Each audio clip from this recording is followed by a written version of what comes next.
Hello everyone, my name is Hitesh Dani. I am a solution engineer for Sage X3 at Sage. In this session, we will go through the core components of Sage X3 CRM sales functionality as you would demonstrate it. The setup for this demo is detailed in a separate document that you can download from our site. There are many visual process maps that you can use to demonstrate Sage X3 CRM functionality. However, I personally prefer using this particular process map because it provides all the core capabilities in a single view. In this particular section, we are going to take a look at the calendar view and the sales functionality of Sage X3 CRM, after sales service, lead generation, and campaign management capabilities will be detailed in a later session at a later date. Before we look at Sage X3 CRM, let's compare and contrast Sage X3 CRM with a tier 1 solution such as Salesforce. Sage X3 CRM functionality is natively built into the core product. It integrates with every other module and provides a seamless accessibility to the features and the functionality that is presented in Sage X3 CRM for all users. The calendaring capability in Sage X3 CRM provides bi-directional synchronization with Microsoft Outlook. Sales functionality in Sage X3 CRM is flexible enough so that you can start with a lead or a prospect or a customer and take it all the way through to processing orders and eventually a 360 view of your customer, providing valuable management insights.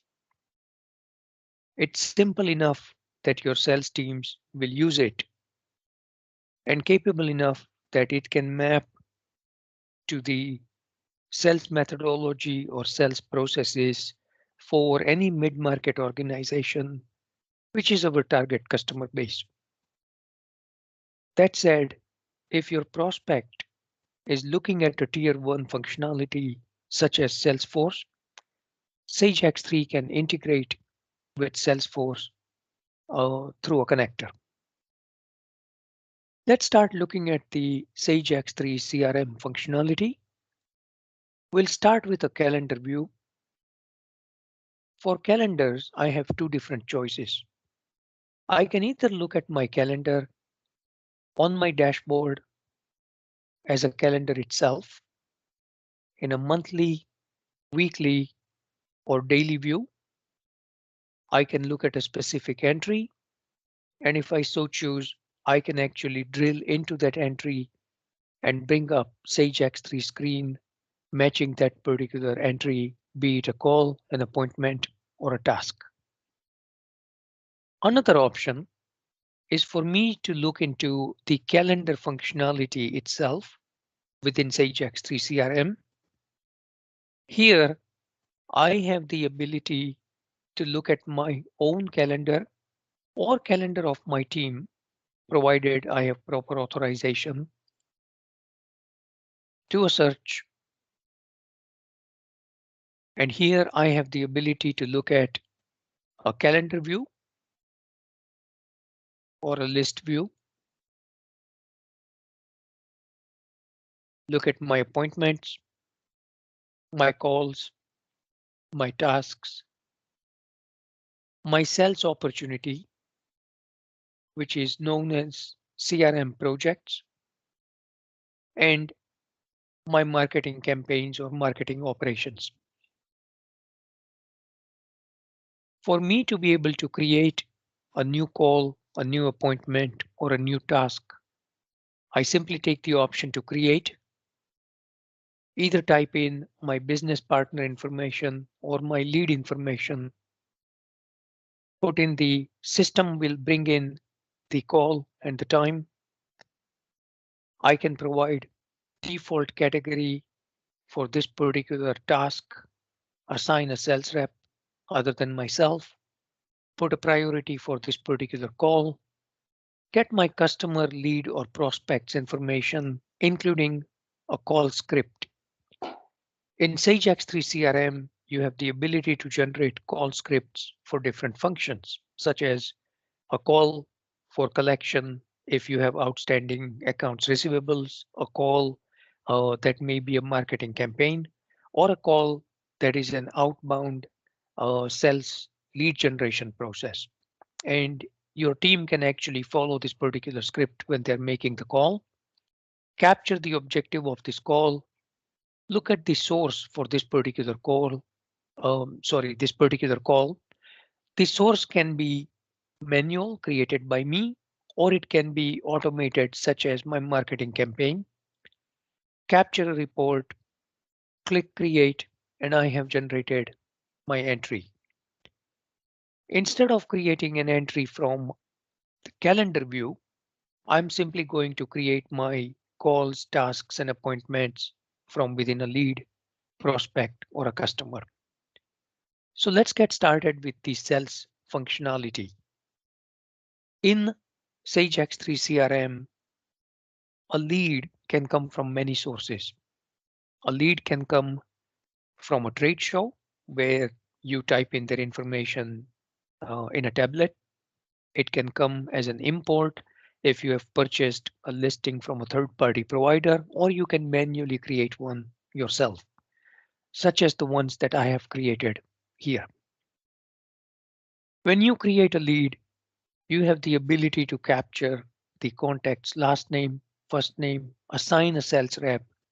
The default status for a lead is on hold with an interest medium. You can capture their company information. You can categorize their business in a specific category. You can put a source, capture one or multiple addresses for this particular company, capture more information for this particular contact, put some notes, look at your source, click create, and you have just created a lead. I have pre-created 3 leads, NA 130, 131, and 132. Let's take a look at these 3 leads and work with them. NA 132, I have looked at. It's not going to work. I need to disqualify this lead. And so here I'm going to go mark this lead, change the status as disqualified, save, refresh my view, and you will notice that particular lead is gone. If I go to my disqualified folder or disqualified drawer, you actually see that particular lead showing up here. I could change the status back to on hold and bring it back into my leads section. I'm not going to do that. I'm now going to look at NA131. Need to put it on hold. Right now, we are not going to be able to do any business with them. That leaves me with NA130. This looks promising. So I'm going to make a call to them. When I make a call, I have 2 options. I can either select an entry from plan, in which case an appointment, a call, or a task will come in as incomplete. If I create an appointment, call, or a task from the save section, they simply come in being marked as complete. So I'm going to create a new call. Because I am creating call for a specific lead, the lead information gets captured. The lead has not been promoted into a business partner yet. I have not assigned this particular lead an Outlook contact for synchronization. I haven't created a CRM project or sales opportunity. It is marked as complete. It's an outgoing call. My date, my time, categorization, priority, and everything else that we have seen before. I'm going to say the level of satisfaction from this call is high. Duration of the call was 15 minutes, and I am going to proceed.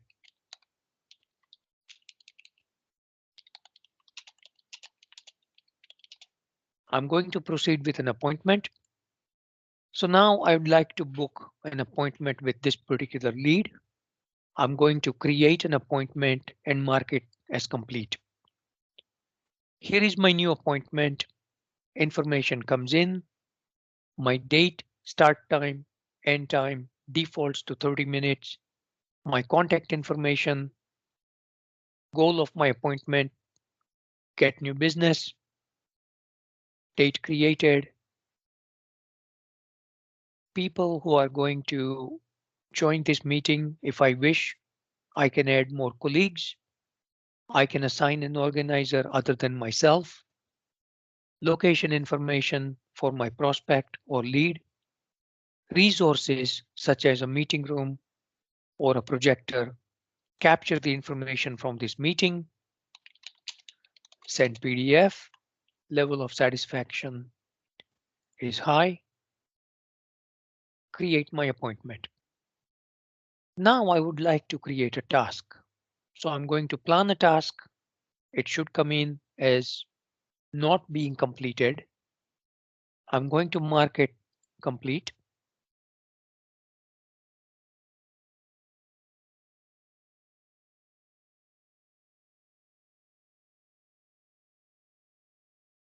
Categorize it as send information.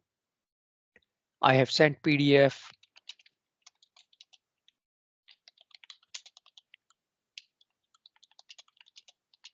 Moving forward with a quote, mark it complete. Now I'm going to go back out of my task screen, go back out of my appointment screen, back into my call screen.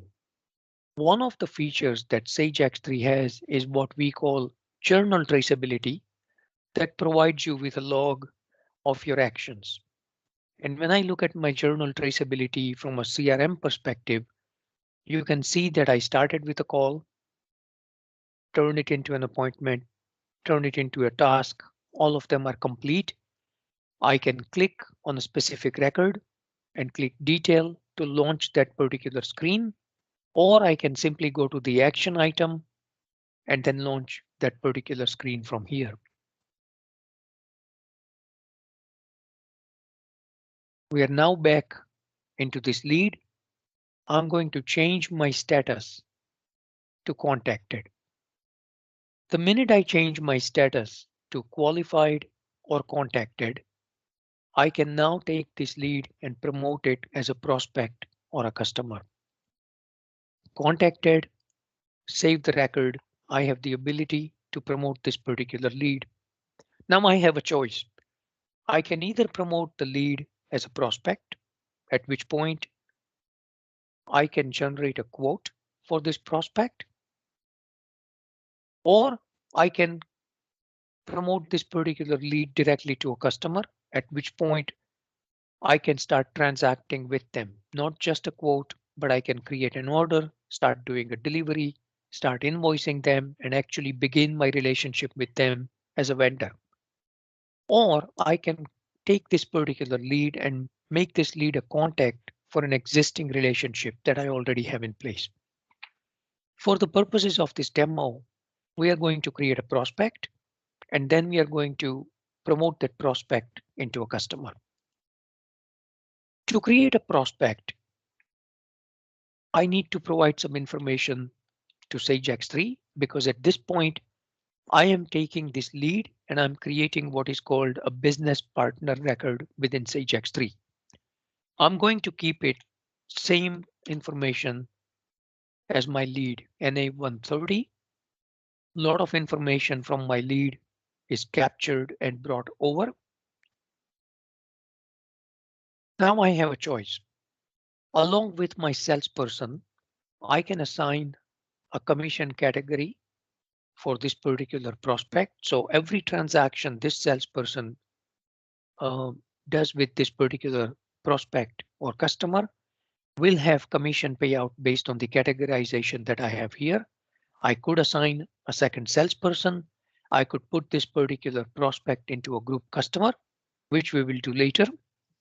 I can categorize this particular customer and say it's a regional grocer,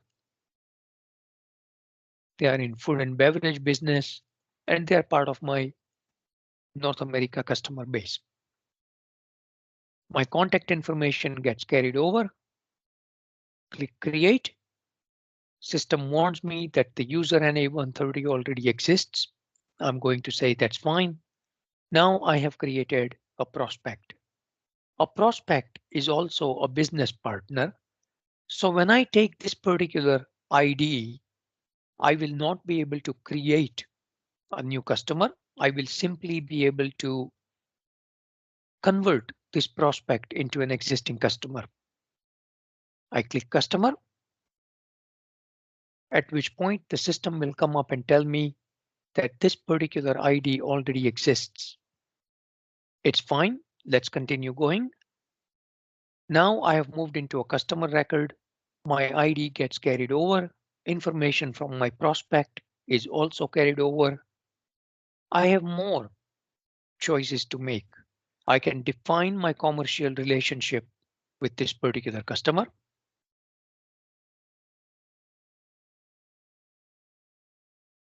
I can look at the credit authorization and say, check the credit, authorize the credit for a certain amount, or this particular customer is fine. Let's not bother checking their credit. My statistical groups that I had put also come through. These groups are important because the statistical grouping that you put this particular customer into get carried throughout your transactional system. You can then use this particular grouping to slice and dice your data and create your analytics for management reporting based on this grouping that you have assigned here. Another thing we need to keep in mind is my tax rule. I haven't really assigned taxation to this particular customer yet, so I'm going to change my tax rule to no tax or tax exempted customer so that I can continue with this demonstration. I have successfully taken a lead, promoted that lead to a prospect, taken that prospect and converted that prospect to a customer.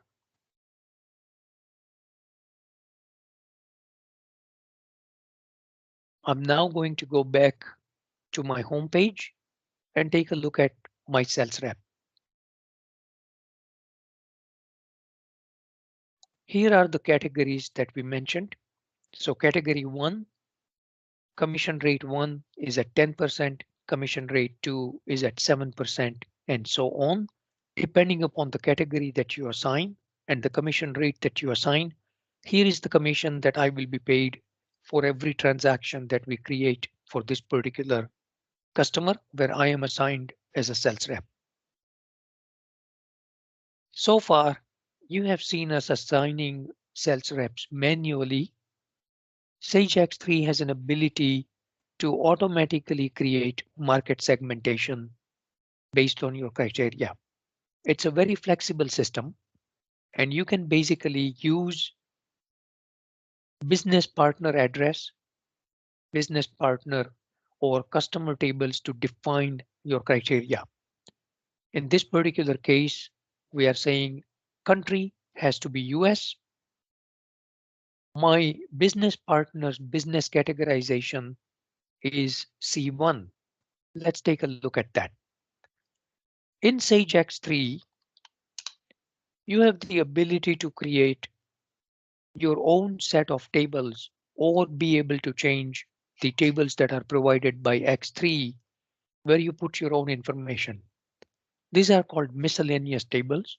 Each table has a specific number. Table 447 is used to categorize my customer's business. In this particular case, I've categorized C1 as East, D1 as West. Hence, when I look at US Eastern, you will see C1, and when I look at US Western, you will see D1. This is how we create market segmentations or create our market sectors.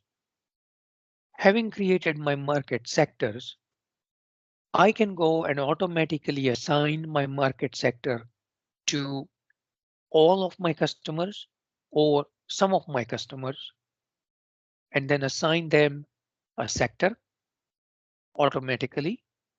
If I have already assigned them a sector previously, I have a choice to either retain that sector or overwrite that sector with this particular automated replacement. Same thing happens to your sales reps. Now that we have created our market segmentations and uh, assigned our customers market sectors along with the default salespeople, I am ready to create my sales opportunities. I could create a sales opportunity by default, or I could go back to my customer. My previous record shows up, and in my customer record, within my actions, I can go to create and I create a new project, which is my sales opportunity from a CRM perspective.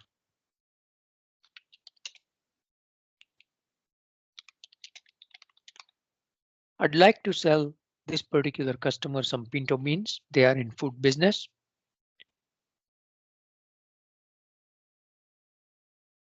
Categorization is new line.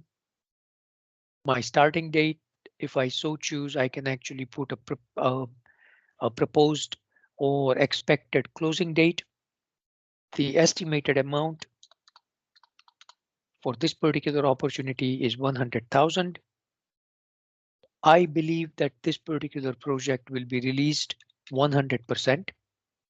My weighted amount is 100,000. Probability of my success is 90%. My double weighted amount is 90,000. I can put information about my competitor. I can put in an amount that I believe my competitor may be bidding for this particular project. I can do a SWOT analysis and put my competitor strengths, weaknesses, opportunities for us, and threats for us as well. CRM puts in a stage which is called project detected by default because we just created this particular opportunity. I could associate another CRM project with this project and create a chain or create a hierarchy, which we are not going to do. I'm going to create. At this point, I could create a quote from this particular CRM opportunity. Typically, we don't do the quotes. We pass it on to somebody in our CSR team. So I'm going to do that.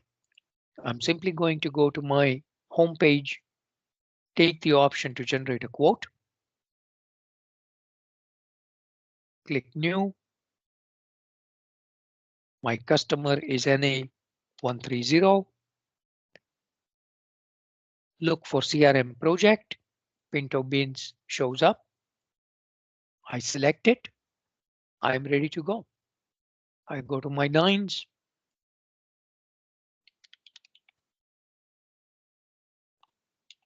Put a quote for Pinto Beans. Click create. I could create a Word. I could use a Word document, generate a printed quote or a PDF and send it over to this customer. Not going to do that. I'm simply going to take this quote and generate an order. At this point, all the information from my quote gets passed over to my sales order. I could look at the allocation here, but I don't have to because I know my order is fully allocated. I could create a prep list and a pick ticket, or I could simply deliver it straight. I'm going to deliver, validate it, at which point the goods are off my system. I'm not going to bother creating an invoice and I'm going to return from sales orders, move back into sales quotes, look at my journal traceability.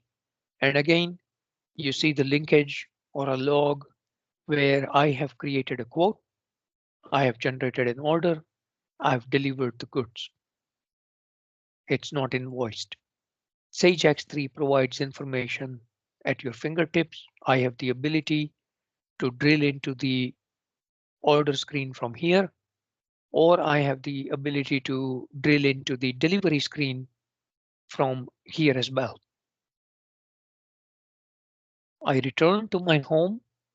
I look at my opportunity, and you will notice that we have won this project. We started this project, we quoted this project, we have created an order, and I have the ability to drill into the order from here.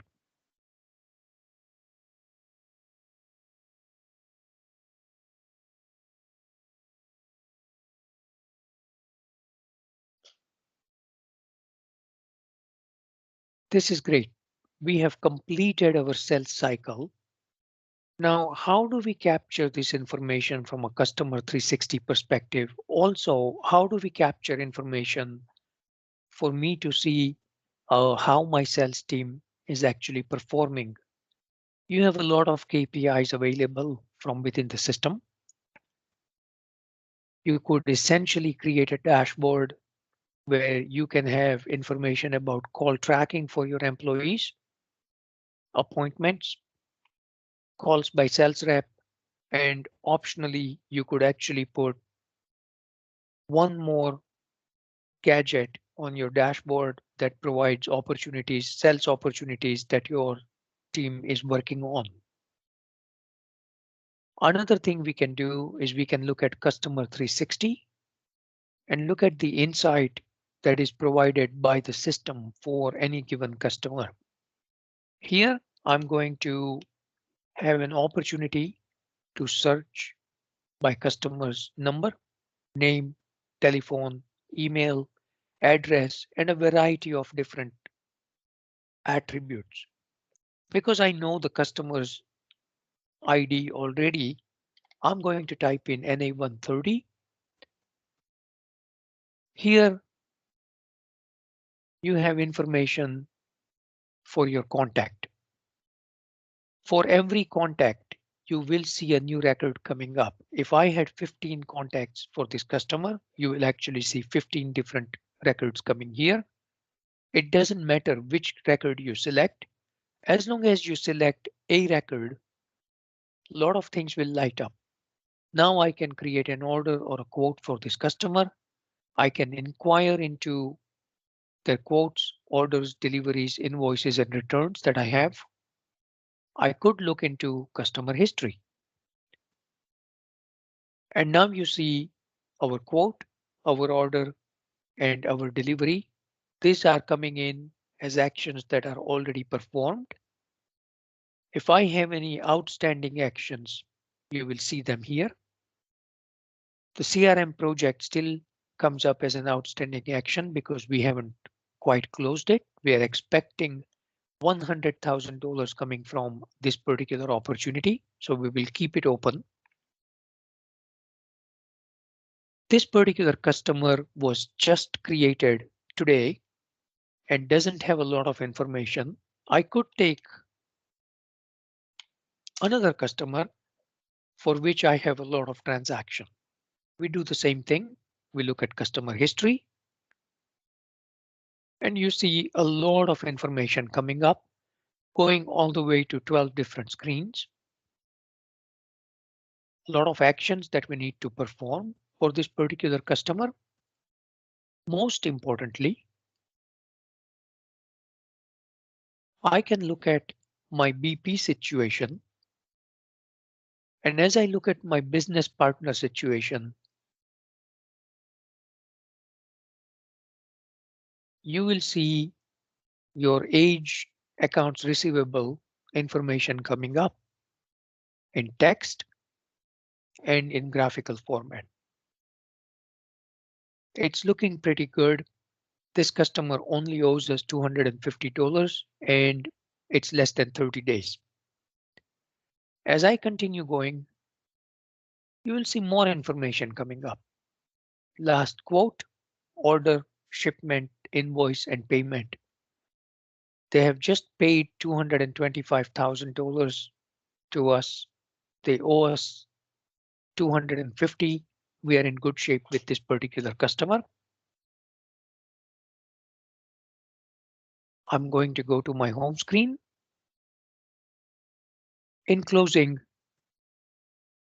in this particular session, we have seen Sage X3 CRM sales functionality that includes calendaring, including the call, task, and appointment tracking, sales functionality, starting with a lead, completing my transactions for a customer, and completing